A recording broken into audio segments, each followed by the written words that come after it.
Inflation is just, we would classify as a silent embezzler of money, right? You don't see it, you have no idea it's there, but what you'll see over time is that the value of your money reduces significantly. So cash does have a risk. Cash has inflation risk, because if inflation is 3% and the return on your money is 1% on cash, you're losing 2% every year. Another conversation with myself, Joe, Todd, and today another very special guest, a good friend of mine. Someone I've been friends with my whole life, in fact. The man that sat next to me, Scott Millar. He's someone that, if you listen to this podcast, I think, to summarise, he can save you money, make you money, reduce stress for the future.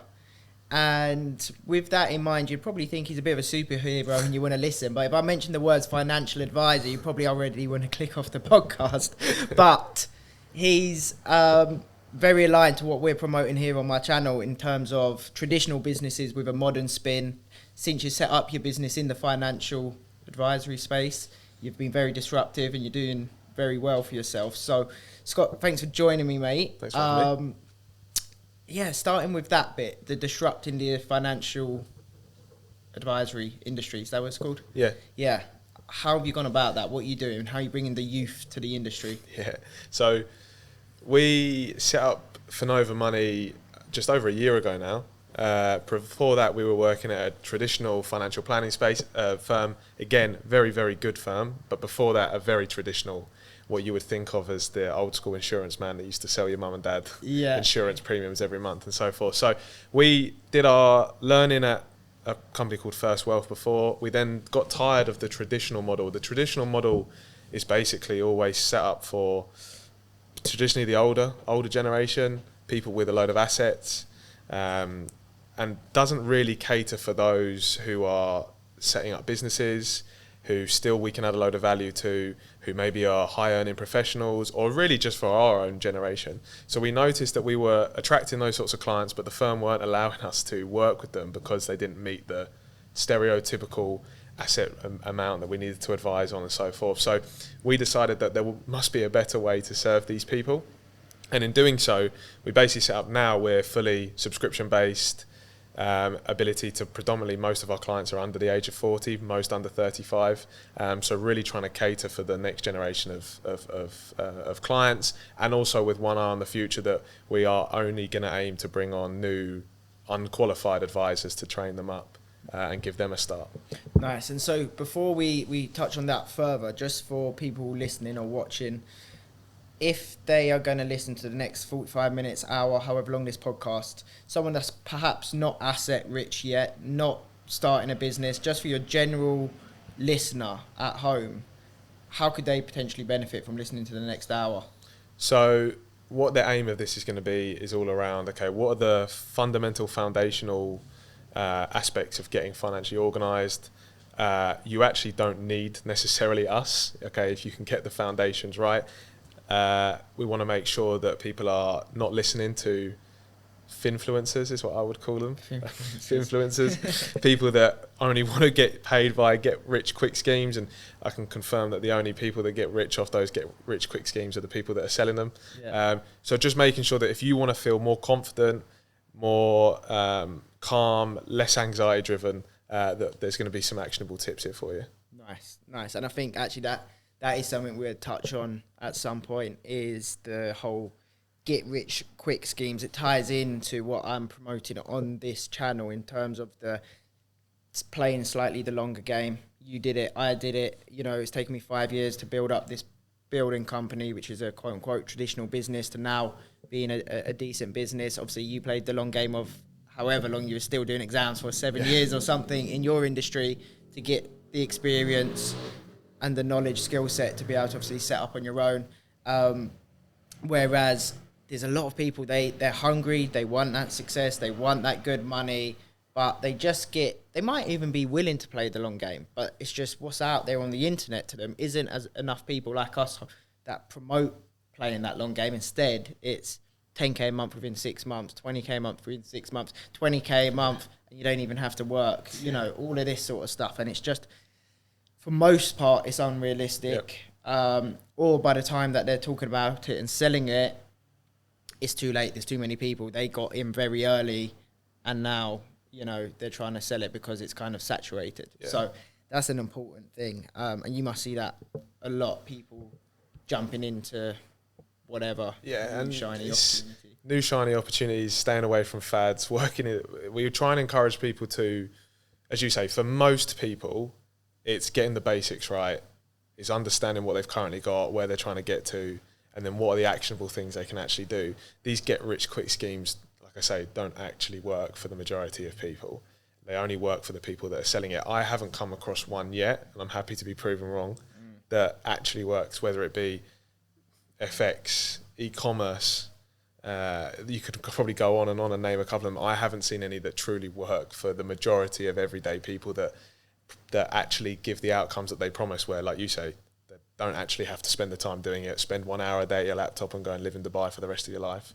This stuff doesn't happen. And the reason you're so well placed as well for obviously people watching this is doing what you do. You get full access to see people's financial situation and where they've made their money and how the money's coming and how long they've been making that money and so on and so forth.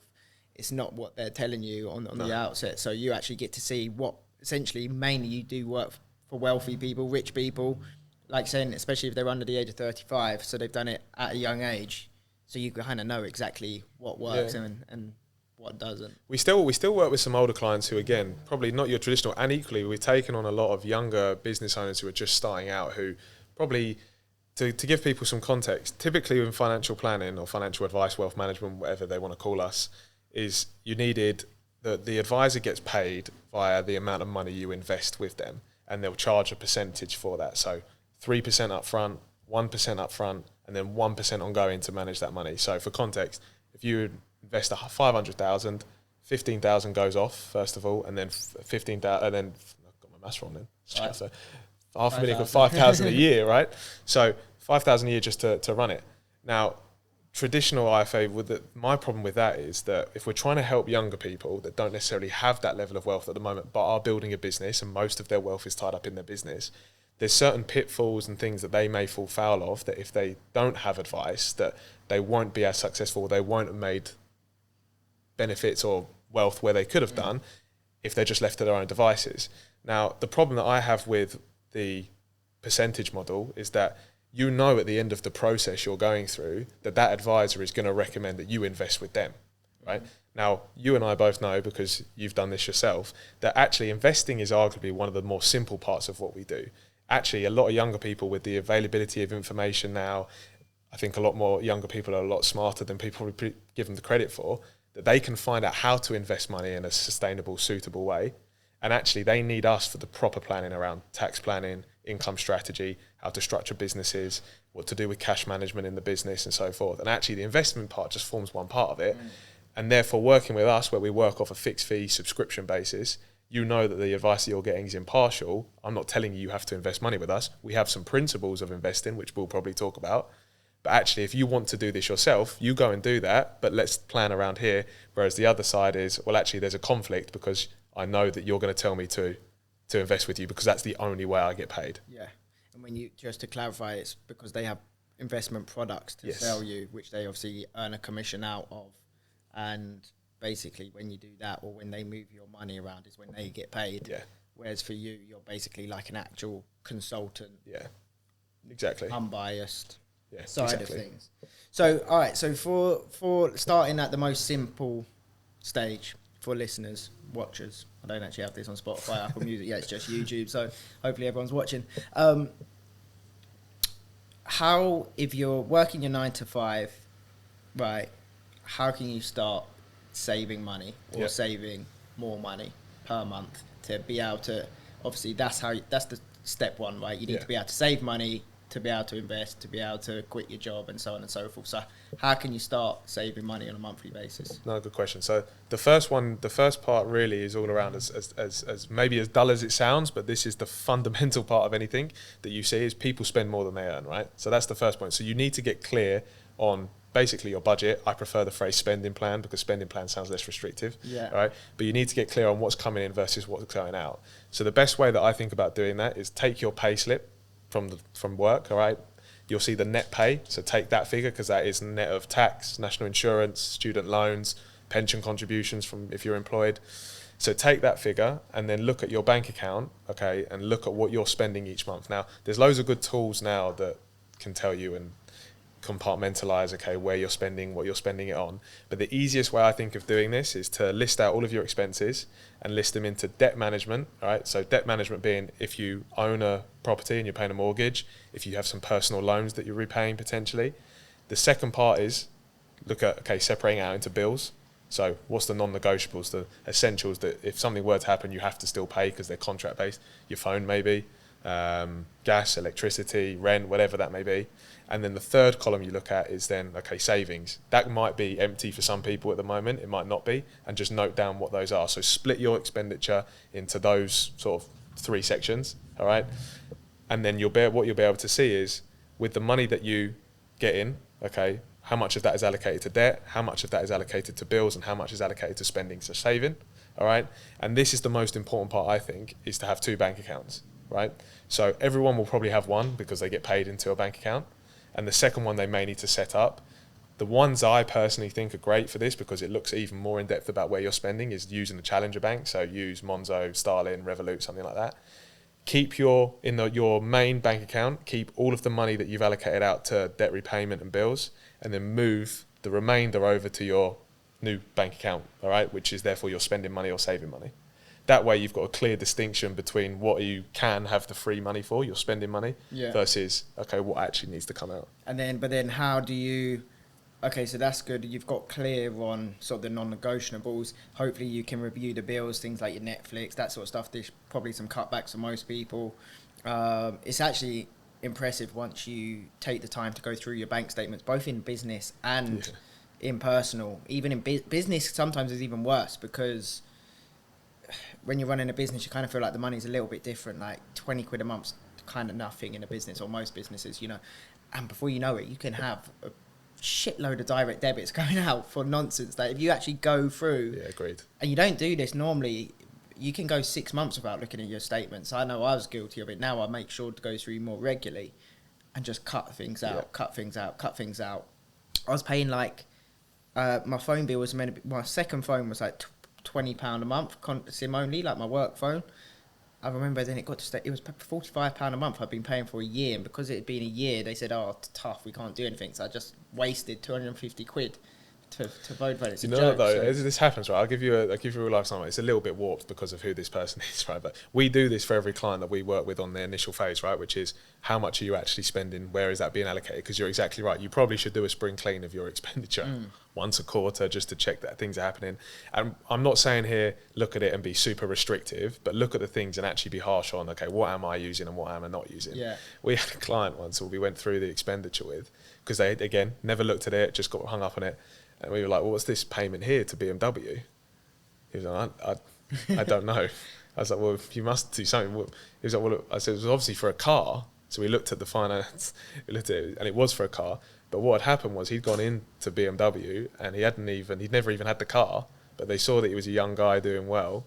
And they said that he signed a basic agreement, which he believed was for basically a test session, and they ended up setting him up on a car finance. No way. Yeah, and he'd never noticed because he was earning very well, and he'd just never done a spring clean. Yeah. And I know that's a very warped example, but it's still relative to that person at that time. Yeah. So even on that point, some sleazy car salesman signed him up to £1,200 a month. It's so bad, but that's why it's important to do, isn't it? Yeah. Okay, so now you've got your money into the other account, but you want a different, whatever the word is, between, we don't judge words here, I'm no good with my words, so between your savings and your spending, you don't want that in the same pot, surely. How do you split that then? Yeah, so what you would want to do initially, first of all, is you'd want to look at, there's some other rules as well, right? So you've got a 50-30-20 rule, potentially, as well, if you want to look at it, if you want to break it down even further. So 50% of your net income goes on your essential expenditure. Yeah. 30% goes on spending, living life, and then 20% goes on savings.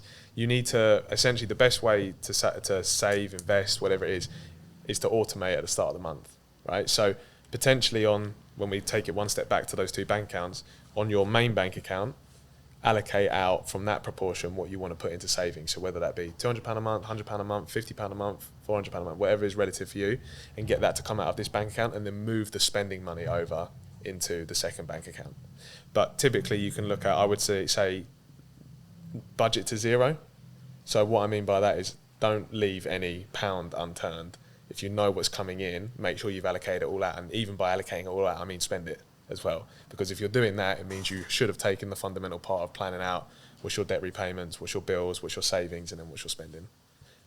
And so with with the 50-30-20 rule, then how do you look at, or when's the right time to start investing? So savings, the first part. Mm-hmm. For me, I still think even once you get to the stage of wanting to invest, it's important to save. Yeah. How do you then decide when you're ready to start investing? Because there's no point investing. Well, I don't know. What's your opinion? In my opinion, there's no point investing until you've got like 10k to your name, sort of thing. But yeah, what's your thoughts on that? And how do you know when's the right time to start?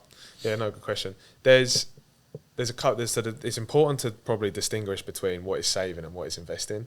Saving is essentially building cash, right? So cash to sit in the bank, which is there to cover you for a specific purpose, which is either an emergency fund, that if you lose your job, you have a period of time where you can still cover all of those essential expenditures. What's the time frame you want for that? So typically what you want for an emergency fund, we say, is 3 to 6 months as a minimum.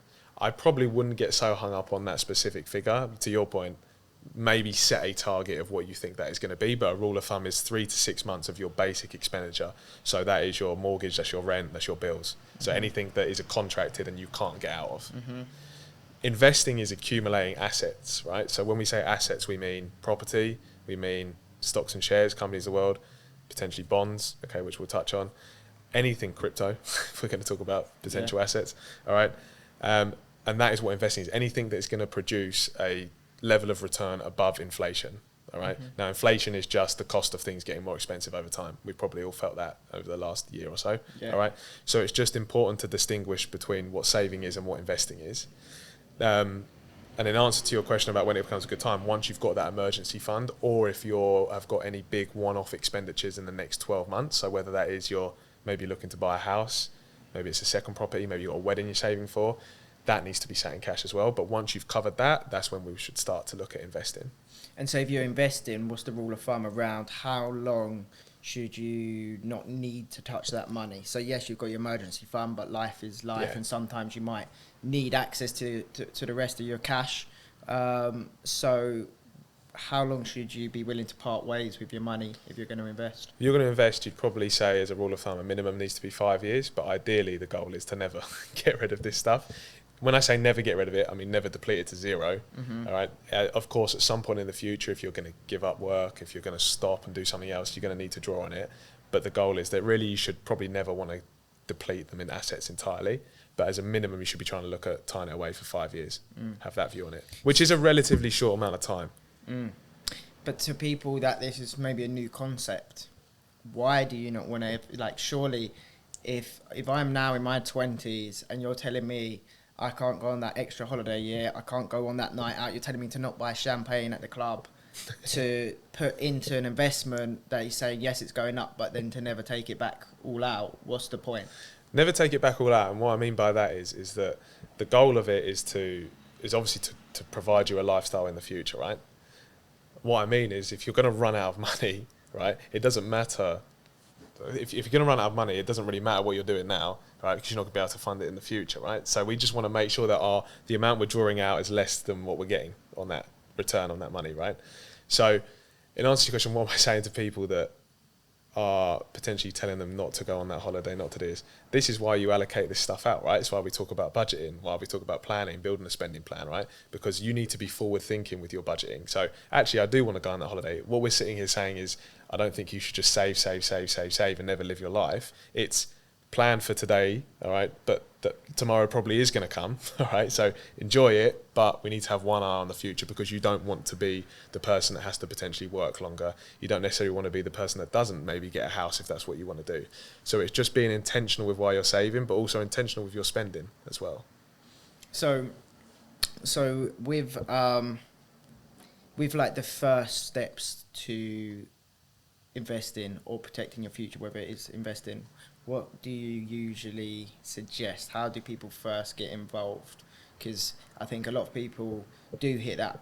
I see it, I'm sure you see it, where people got to that age, I don't know, maybe 21, 22, depending, where they're like, oh, I've heard of this investing thing, I've done the compound calculator, and they get started on something and it doesn't go to plan within the first few months, or they lose money, or it drops, or they invest in something that's a scam, and then actually you realise out of the people that did first start, already a few years later it's got down to a much smaller group of people that have taken it seriously and are still investing and actually building assets. So, and I think probably that's because they didn't have the knowledge on how to go about investing or what to invest in.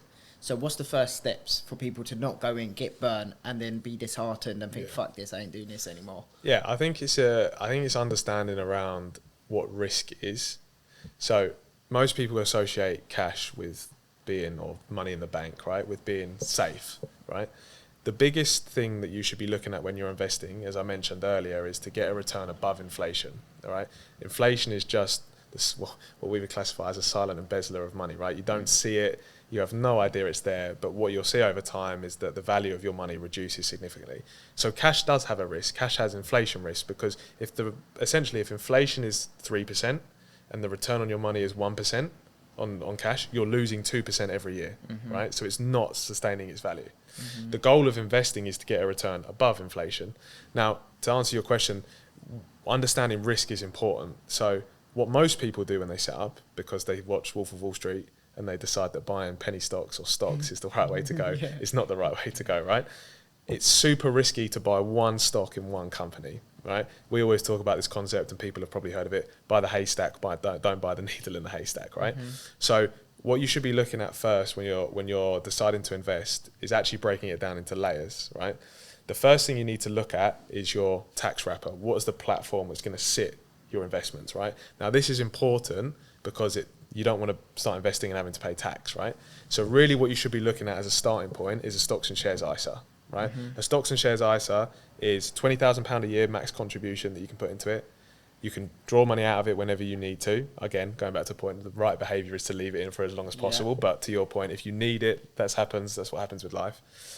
All income from it and all capital gains from it, from any returns you get on investments, are completely tax-free. All right, so it's a great way to shelter returns, and equally for people starting out, the likelihood of them saving more than £20,000 a year is low, so that's the first port of call. And where can you set that up? So there's various different platform providers. So some of the main ones that you should be looking at, and especially when you're thinking about a platform, one of the things that you want to be wary of is you want to make sure costs are low, because lower the cost, the more money back in your pocket.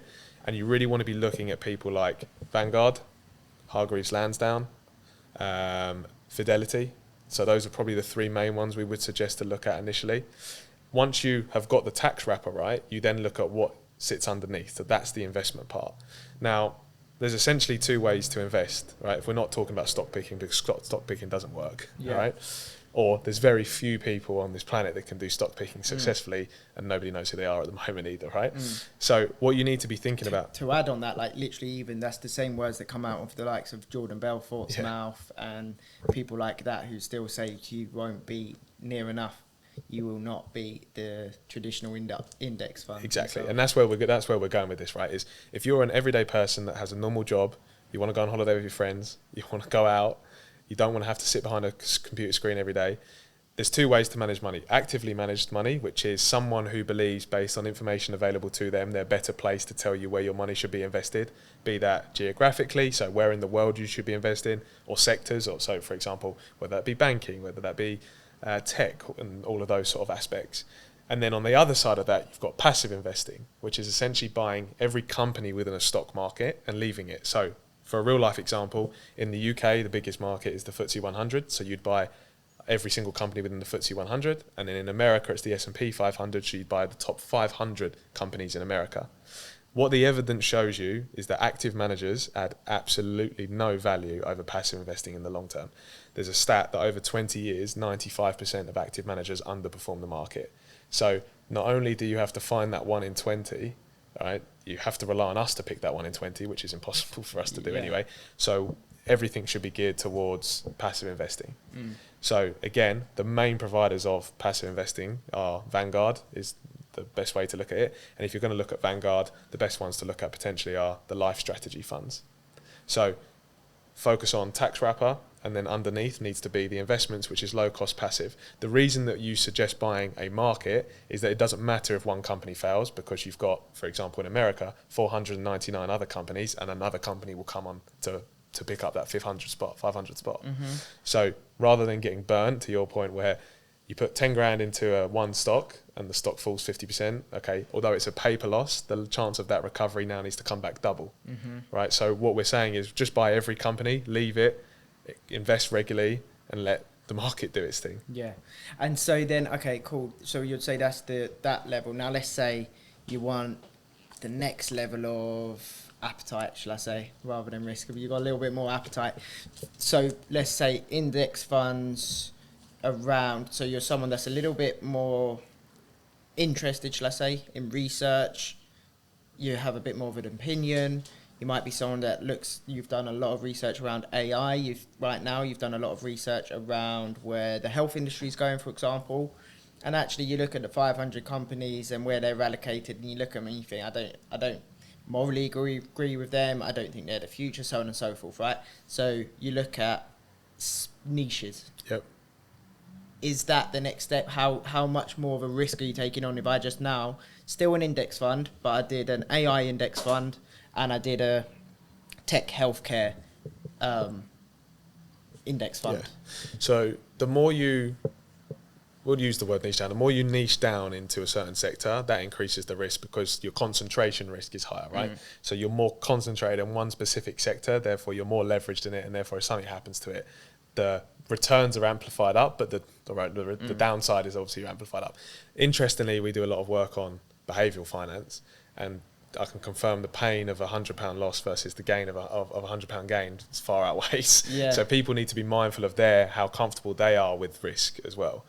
The rule that we always have, if people do want to do that, is the rule of 90-10. So 90% of your investment should be index trackers, things that have always worked, great companies of the world. And if you want to have a play around, then it should be a sort of satellite approach where 10% sits outside of that. Okay. And if you've done the research, you're comfortable with it, then that's what we would. That was going to be one of my next questions. And does that 90-10 apply to the wider, and we will come on to these other things, but in the wider, if you now, let's say you've stepped out of just the index fund, you've now got a portfolio of investing, or you're trying to get there, is that rule still apply? Because I was going to say that, especially when you're in your early 20s, or if you're someone like me or some of my friends, you don't want to just say, oh, I'm invested in this index fund. It's boring. It is boring, and sometimes that's the right answer, but it is still boring. You want the excitement. You want the thrill. You want, okay, we lost, but then we made a good amount of money, So you want to feel like you got the right stock choice and stuff. But at the same time, from your point of view, you have to stay protected. So let's talk in the wider investment portfolio. Would that rule apply? 90-10, would you say, if you're in like your early 20s? So you can have that 10% of crypto or individual stock picks or whatever other investment opportunities might come across. I would still follow the rule. I think my honest opinion, and I know you and I probably talk about this a lot, is that investing should be boring. It's not sexy. Shouldn't be sexy. Yeah. Right. And I think if you've got appetite for it, follow that rule. Right. So 10% into whatever you think is going to work now, the flavour of the month, but 90% core.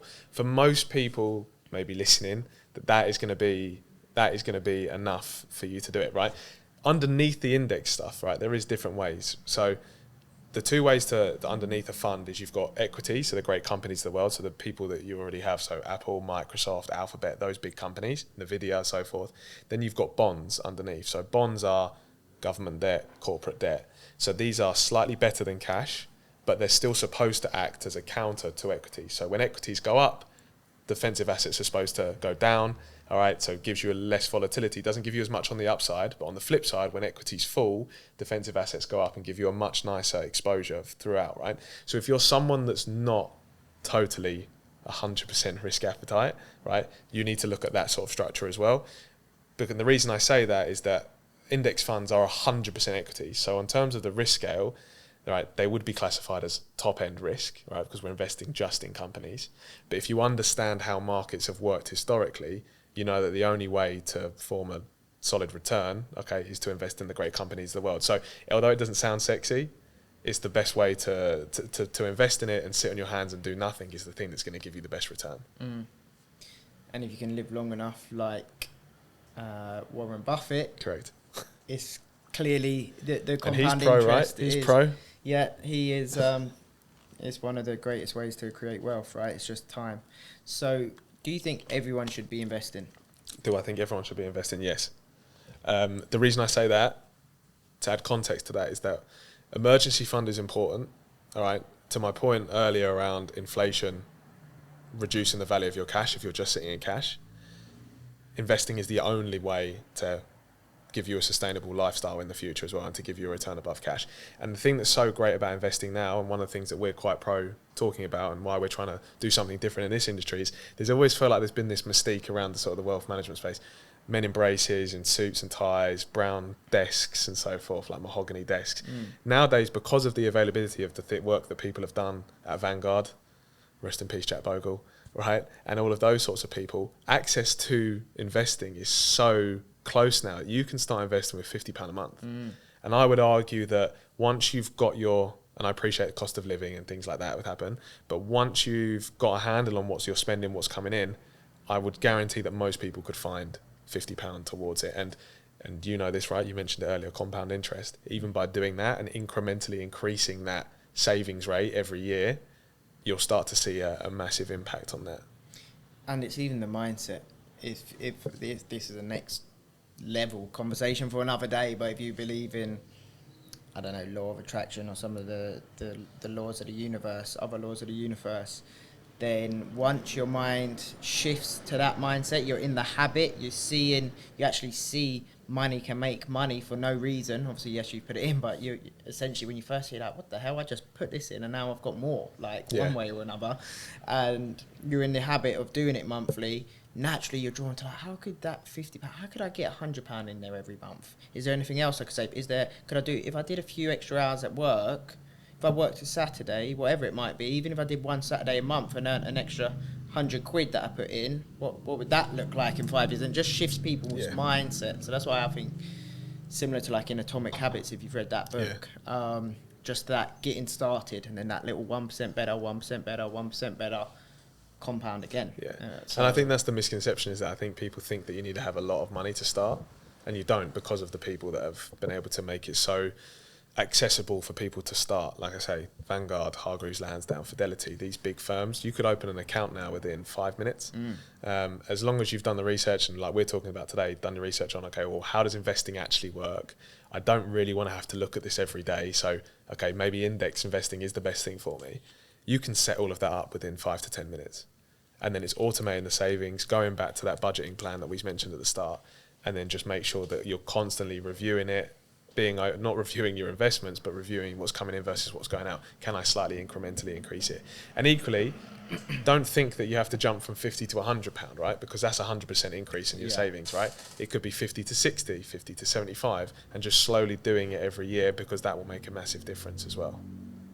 So let's talk, like I said, on this channel, I want to talk a bit about traditional businesses with the modern spin. It's what I've done. I've done it through the marketing, the branding, the online presence. We're looking at implementing AI. I know you've done that already within your business. Let's divert to that topic of conversation. So I know that there's very, very few now financial advisors under the age of whatever in the UK. Talk to us about that, how you brought this modern spin to the industry, how you've been quite disruptive with your methods of marketing and so on. Talk to us about that. So I think there's a shocking stat that there's only 250 advisors under 25 in the UK, and I think once you get between 25 and 30 it might be 1,000, and I think there's about 8,000. And there's a really shocking stat that I think 70% of advisors are going to retire in the next 5 years. Wow. Which, for someone like us who's set up, is a huge opportunity in one, but two, it also makes this very clear advice gap too. We are in a very privileged profession where I think we're a more privileged profession than accountants and solicitors, right? People choose to work with us. I'm sure you love going to have a conversation with your accountant. I'm being very judgmental with your accountant. I don't know, right? Or if you have to go and see a lawyer, it's because something has to be done. Usually not something that you really want to be doing. Yeah. People choose to work with us because they go, actually, we want to trust someone who's going to guide us through, okay, market cycles, through, okay, how do we actually plan for our future and bring some of this to life? And so they choose to work with us, right? So I think what the first step is actually with that advice gap is making it sure that people are aware this is a profession that people can go into. If you were to go back to school, right, like when you and I were at school, I fell into financial planning, right? Yeah. Nobody chooses to be a financial planner, right? We want to try and make that difference to go, actually, that's someone that, okay, I could see myself doing that. And to your point, this is sort of like high level on this. We're looking at doing marketing, we're looking at doing more personal branding stuff. We're going to give free resources away. I want to just completely blow this whole mystique of, okay, it's quite elusive, you want to have a conversation, you need to pay us to do it. I don't really care. Like, I'm going to give people the information and they're going to see that actually they can do this themselves, which is great, then we've benefited them. Or actually they go, I don't have the time to do this, or I don't want to do this, and then they're going to work with us. Or the third tier to that, which is you've helped them over a period of 5 years actually get to now a good financial position, or improve their business, whatever it might be. So now they do have the funds available. They know it works. They know your methods work. So they've got absolutely 100% trust in you. And now, because they're at the next level, they come straight to you. It's sort of the same methodology that Alex Hormozy uses for... He wants to get you to I think it's $1 million. He says, I'm going to give you all the tools you need to get to £1 million turnover or profit business. You will then know that these tactics work. I'm then looking to work with business owners from $1 million to get you to 5 million or whatever it might be. And it's such, actually, again, it's not short-sighted. It's playing the slightly long game, but actually it's the most powerful technique there probably is. Agreed. And people aren't going to go to the people that they haven't seen, right? So if you're going to think, well, actually, it's much easier to work with someone when you feel like you've known them because they've given this stuff to you and they're showing you value and stuff. And so, well, actually, I saw Scott, or I saw Joe talk about this stuff. I'm going to go and work with them because they've already shown me that what they do. Exactly. Like, let's say let's see, how optimistic can I be with this? It's my new YouTube channel. Let's say 100 people watch this, yeah? There we are. Hopefully we hit 100 views. 1,000. 10,000. No, however many people watch this, if it's an hour-long conversation, you've just basically had a conversation with 100 people. Like, do you know what I mean? The leverage is ridiculous by doing things like these podcasts, social media posts. We always say that if you get 1,000 views on a social media post, or even 500, sometimes we get 500 like on our podcast, and you think, it's not done that great. Imagine speaking to a room of 500 100%. people, or going for a coffee with 500 people. Obviously, short form doesn't have the same impact, but long form, if people listen from start to finish, it's essentially like we've had a conversation for an hour with them. So then the trust just builds and builds and builds over time. Okay, so talk about your business, because it's not just you. There's a few of you. You're all quite similar. Yeah. Just give us a rundown on some of the things you've implemented to... You've touched on subscription, but obviously you're doing other things with AI and that sort of stuff. Yeah, so it's me and my two business partners, Rob and Rob. Makes it nice and simple and straightforward. So we all worked together at the last firm. We all decided that we've seen this gap where we're wanting to help younger business owners, younger professionals, and still traditional people, but seeing that sort of space. We do a lot of work with influencers as well, which again have been probably traditionally underserved, because for two reasons. One, the older advisors don't understand them, and they don't understand that business model. And two, from a client's perspective, a potential client's perspective, they don't really want to work with their dad's advisor or their mum's advisor, right? They want to say, actually, I want to work with someone that gets where we're going, what the sort of ideas are. So we've decided to set up the business model in that way. And that led to subscription-based, because we all deal with subscriptions now, okay? And it can be personalised towards that client's specific situation. It's not just one size fits all with a percentage of assets fee. It's like, what do you need from us?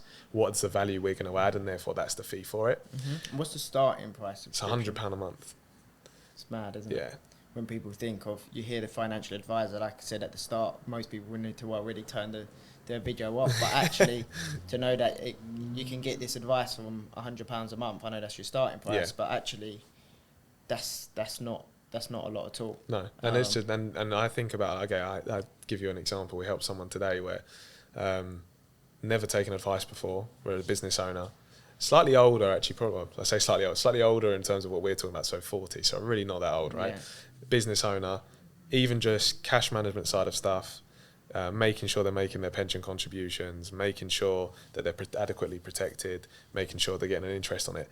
From the fee that we charge them for it, the return on that's fivefold. And it's just from that one conversation or two conversations from sitting with, planning out what they want to do. And like you say, that return on investment compounded over the next 10 years when they're trying to get themselves in a position where maybe they want to exit their business and stuff like this, that's going to exponentially help them from there. So, yeah. The thing is, something to remember is, I've always said this to you as well, is you're getting an insight to all of these super successful businesses. So actually, although yes, you're quote unquote financial advisor, you're kind of like a business consultant at the same way. You still have a good eye on certain moves or levers they can pull. Kind of reminds me like of The Founder, you know, the film, the McDonald's one, where the accountant comes in and he comes up with the idea of like, you're not in the burger business, you're in the real estate business. Like, same time you're dealing with people with 7, 8, 9 figure companies and knowing exactly where their money comes from, what works, what doesn't work, getting to meet with these guys, spend a lot of time, learn from them. So you can add so much value. Yeah. Well, this is one of the things we did when we set up, right, was you and I are part of the same like business group, right? Founders, in example, we're members of other business groups. And the reason that we wanted to join that is that you want to learn alongside our clients, like you rightly say, is that the financial planning space and the finance space does not do business as much as we deal with. We don't do business great, right? And actually, there's things that we can learn from other professions, industries, that we can then implement to enhance the client experience for us. And everything that we do now, and should always be the way with the finance space, but it hasn't always been the way, is what we're going to improve the client experience for our clients? Are our clients going to get more value from what we're trying to do? If they're not, you cut it. If they are, then we'll try to move it. And the best way to figure out whether they are valuing it is to ask them. Yeah. Right? So it's like, okay, well, we think this is a good idea. We're going to implement it. We have a client advisory board. So our client advisory board is made up of 6 clients of ours. Okay. And every time we make a decision, we run it past them to say... That's a great idea. Say, what do you think? That's a great idea. Yeah. And how did you go about? Is there any structure to that, or is it just simply you've asked a few clients for their? No. We thought about it in the sense that we wanted, where we've got 3 tiers, and if anyone wants to go to our website, they can see this. That's a brilliant idea, you know. Right. That's actually a real good idea for all businesses. So we looked at the typical demographic of our clients, but we wanted to get a range of demographics. So we've got a young professional on there. We've got 2 young business owners who are on there from different fields, one from property, one is an influencer.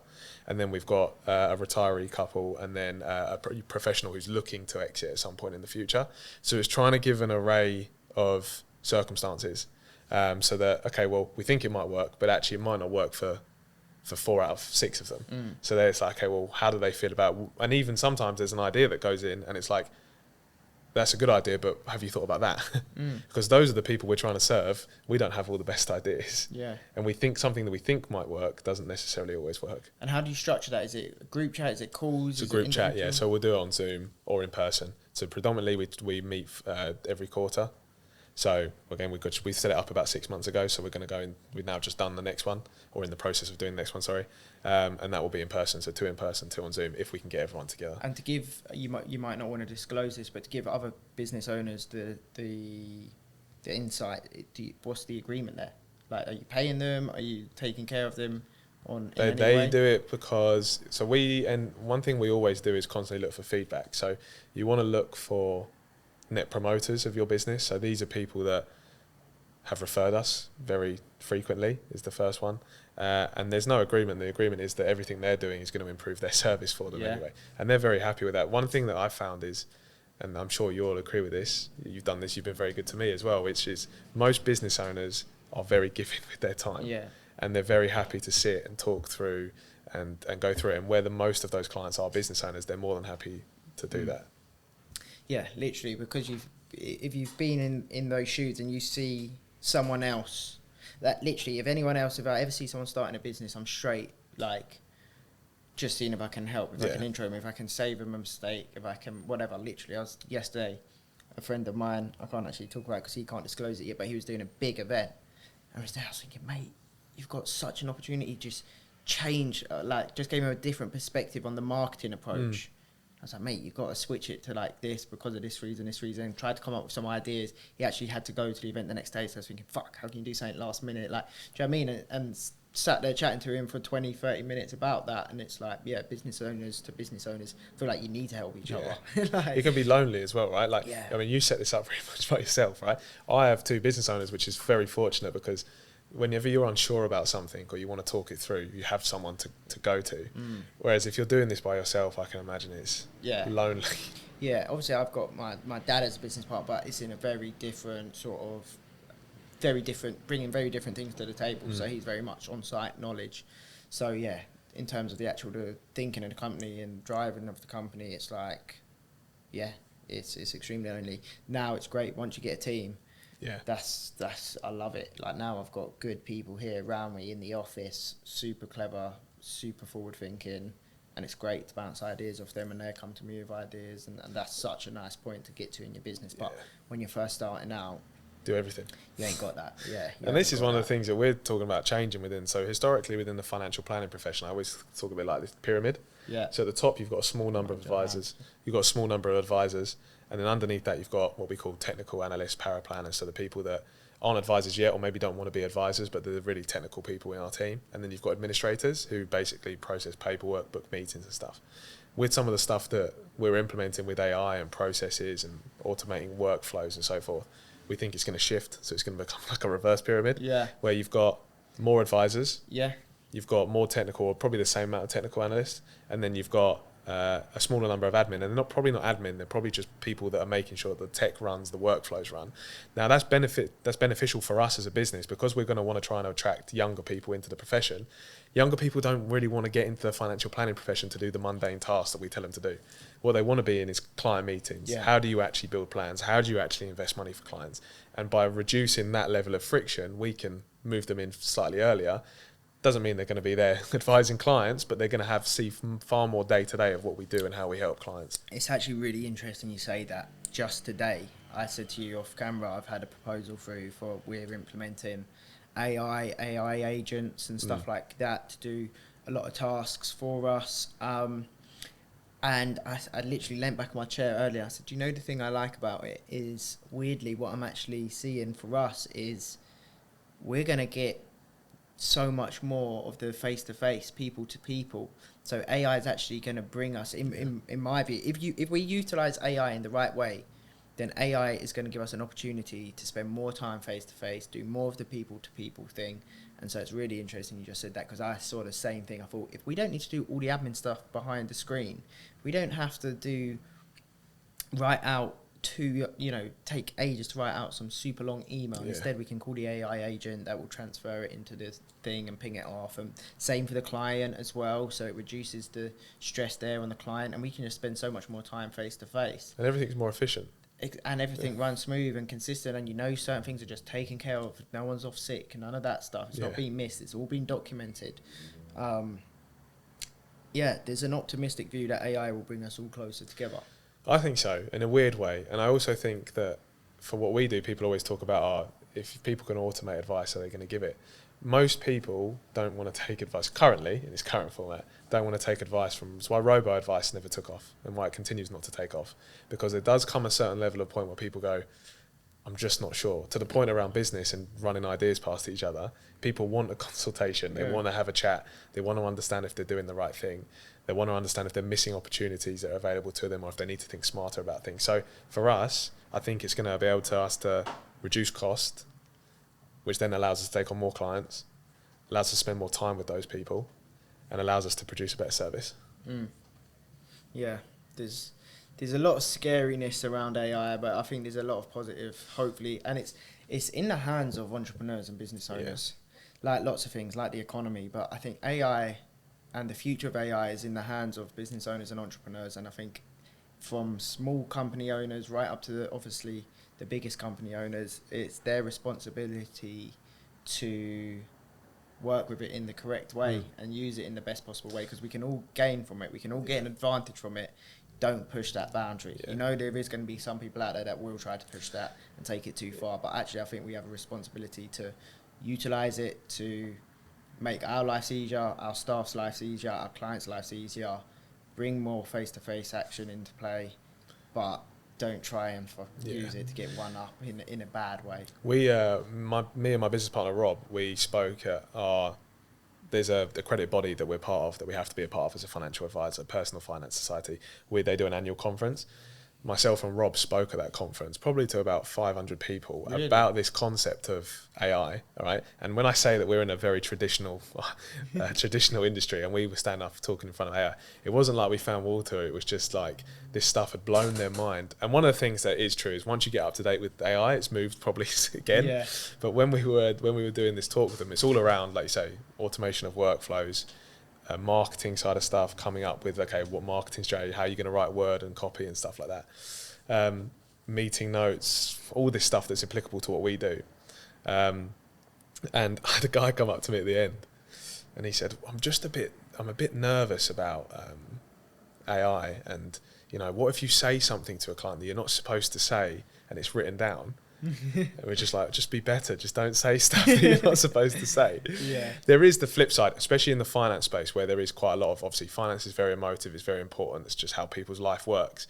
You have to be mindful of the generative AI when you see you've seen like Synthesia, where it's like the ability to replicate yourself. Yeah. And like people have used that for, like, Martin Lewis was promoting Tesla as a stock and stuff like that. So it's like, how do you then put parameters in place? And as a business, you probably need to have an AI policy about how AI should be used in the business and how it's not to be used and so forth. So it's interesting, but you do have to be mindful. Yeah, it's early stages, isn't it? It's about using it just for the reversible things as well. So I think we spoke about this with the person that's going to help us build our AI, and it's about, we need things in place at the bottom of everything that's of the transcript that's passed over is, this is sort of for documenting purposes. This is not the kind of final sign off. This cannot sort of stand on either side of the party. It's for easy communication, but anything that's important or irreversible needs to be done in a traditional way for now, until we know that absolutely AI does not go wrong. Yeah. For now, you need to kind of be smart in how you use it, but I still think it's not a reason to not use it. I think getting your foot in the door with it and starting it off in your business in an easy way, and then letting it progress and riding it out as AI progresses very quickly. I'd rather have it in my business right now than not have it in my business. Yeah. And I've decided we need to pull the trigger and we need to get it. So, and I've been thinking about it for the last 6, 7, 8 months, but it's just building something that actually commercially does benefit us in the business. Yeah, for sure. 7 months ago, I saw it. I was like, wow.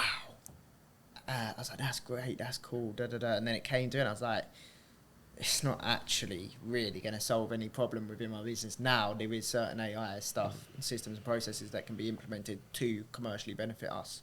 So like I say, we're going to pull the trigger, hopefully even the next 8 to 10 weeks, it's going to be coming into the business, which will be cool. Exciting. It's exciting.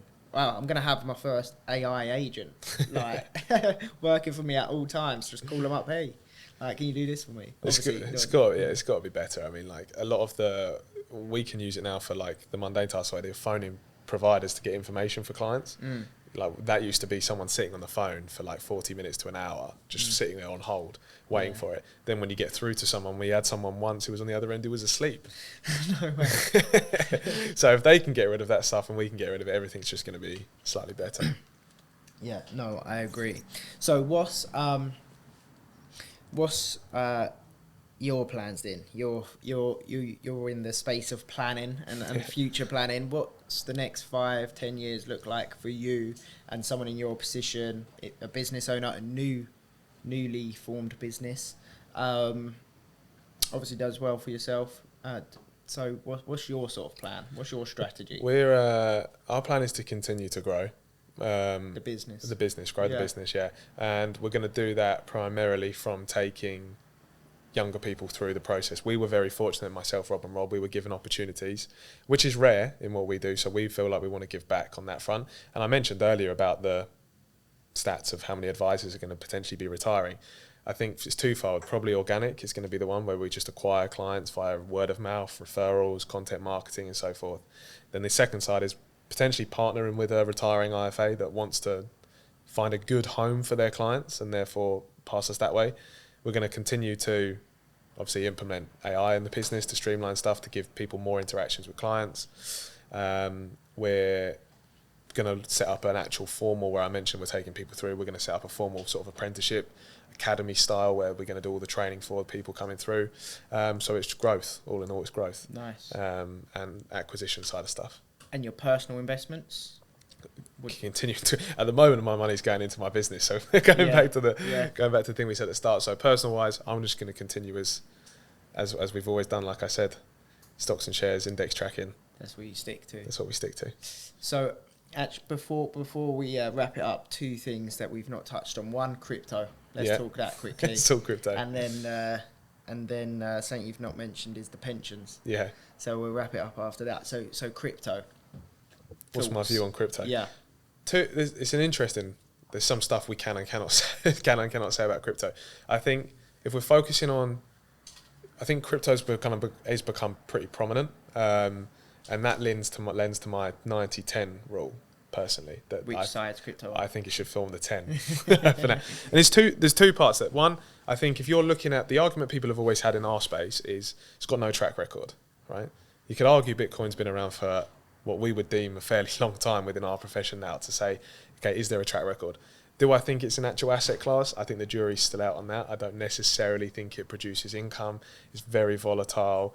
You can't physically see it. Not that you could, if I was to say to you, right, so for example, we speak about something, people always go, well, I don't want to invest in stocks and shares because I like property, right? And why do you like property? Well, I can feel it, I can see it. If the same principle applies for stocks and shares, right? You should walk into an Apple store. Every single time someone buys an Apple product, that increases your stock price. So you own a piece of that building in itself, right? So it's slightly reframing how you view those things. Yeah. But crypto in itself, I'd put it in the 10% pile. And I think if you're going to do it, do not buy any of these shit coins. Right? Track record wise, do your research, look at the ones that have an established long record, but do not form the main part of what you're doing. And equally, if you're investing in index trackers, you're by proxy going to be investing in firms that are doing AI, right? Microsoft being the most obvious one. Tesla is doing AI. So those businesses by proxy are holding some level of exposure to crypto. So when does crypto, if it continues, when does that swap? When does that opinion change? When is it, okay, this is a good asset to hold? I think stability, first of all. I think the volatility. The volatility of slows it, down. yeah.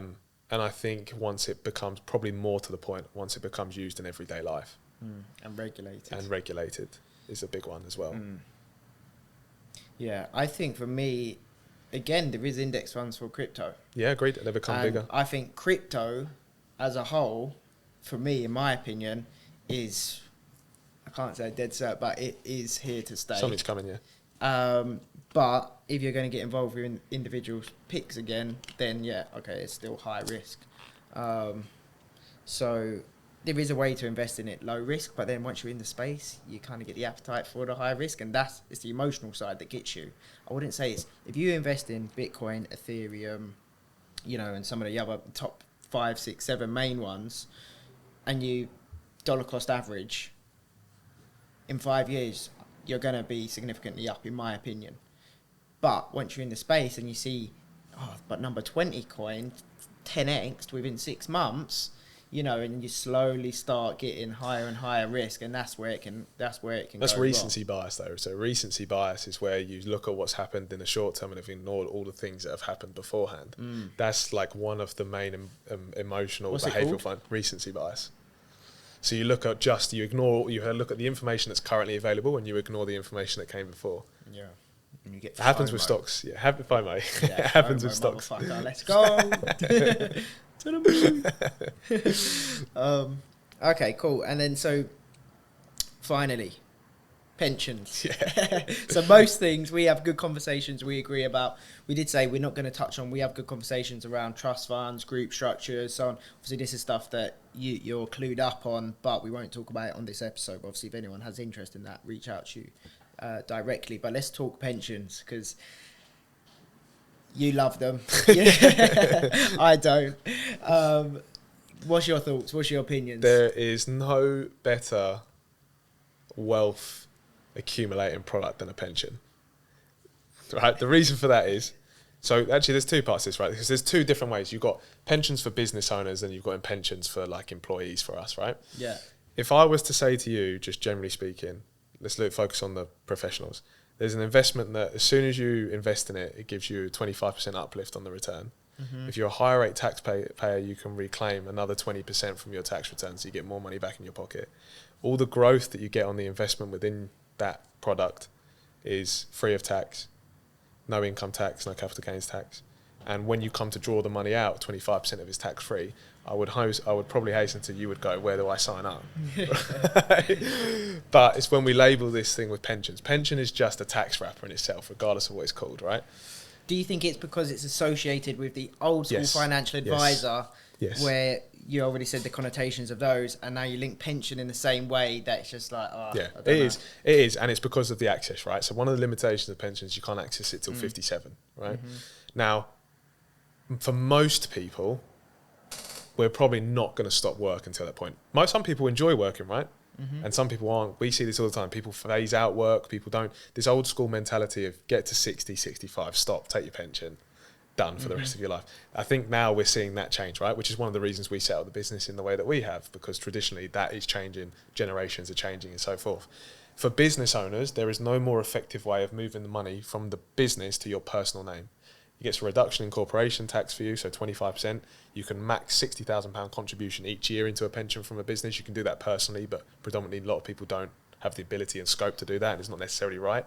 But as a business owner, you move money from the business into a pension, £60,000 a year, reduces your corporation tax by £15,000 a year, right? You then free to grow that money. You can invest in property, commercial property potentially. You can invest in passive funds, and you leave it and grow, and you get all the tax benefits like I mentioned before. The one thing that, one of your questions earlier was, how do people start investing, right?